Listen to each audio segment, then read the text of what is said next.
Keria wega waku moyo naguo eire ira gwe ongereire tiraga kamwe ona utuku wiro na tiguo tungienda magarure nigetha mathikiririe andu aku na magegania utwikiire mwaka uyu wa 2024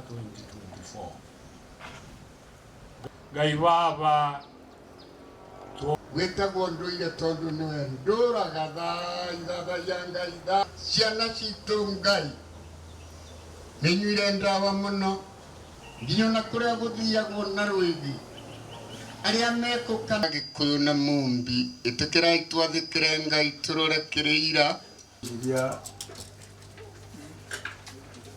ahogo no moke akweruba yole no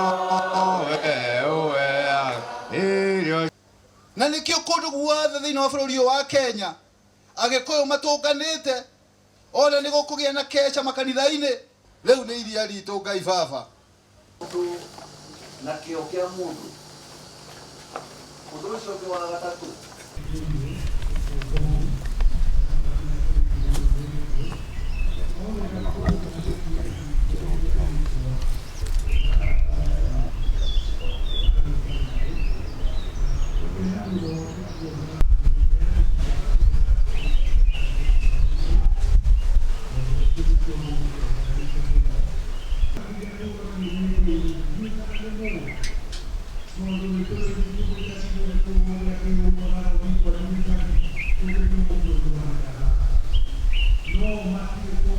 Last year, November, we petitioned the National Assembly to change the mace so that it can conform to African culture.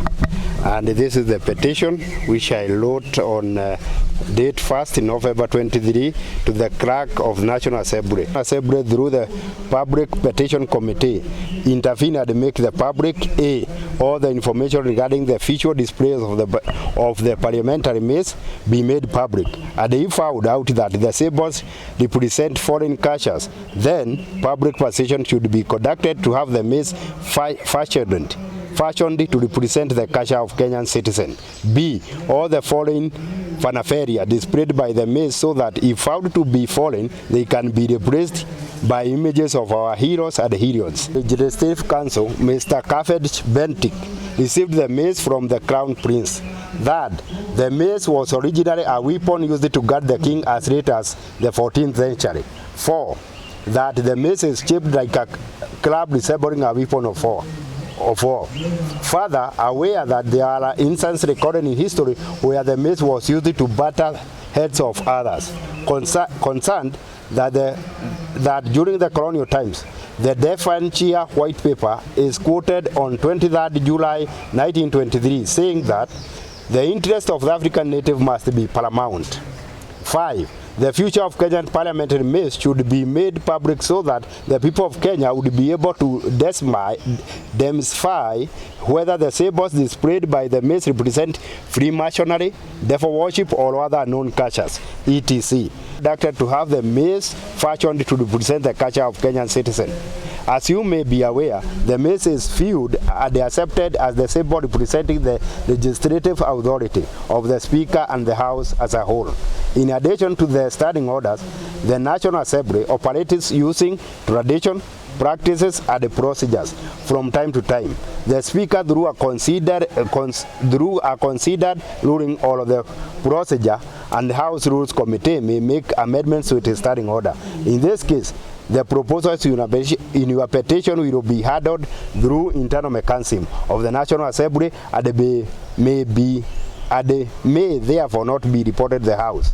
Yours, Kimengere Waititu, for Clerk of National Assembly, was made as a club. It was used to clobber those who were against the king on during 14th centuries, and it was made to go to any colonial countries, so that we always conform with their tradition. And in particular that we got our independence, it is our right to enjoy our culture through parliament where the laws are made. And if they don't change, we will always remain a colonial from the parliamentary. That's why sometimes I wonder, when our parliamentarians get to the house, they don't do as we have as representatives of Kenyans, because the Mace and the spirit, everything is spiritual. The Mace attach them to the colonial spiritual and the attachment. So it is high time that they change it to conform our tradition, culture, and we feel that we own our Mace, not the foreign Mace. It was the same club, and as you have mentioned, and that's why the Genesis also, they took it away, because they thought that it has not represented the articulation or what they desire. And to make it worse, they can't do anything until they praise it and they honor it. So we want the Mace to change and it conform to our culture, which is very rich, and our tradition. And it attach us with the heroines and what we were fighting to have the new Kenya conform with all the desires of the Kenyan people. It's my appeal, they do something before 2025 ends.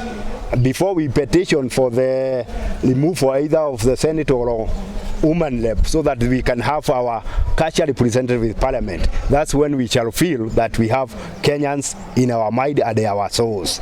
I have advised my lawyers to look for the option.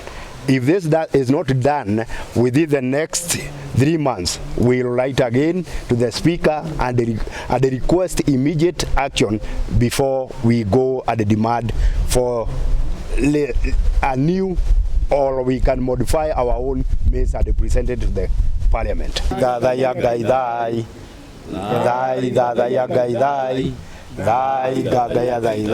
Bũrũri ũrarama na ũgĩe mahiũ na ũgĩe kila kĩndũ na ũtonga wa indo ciothe.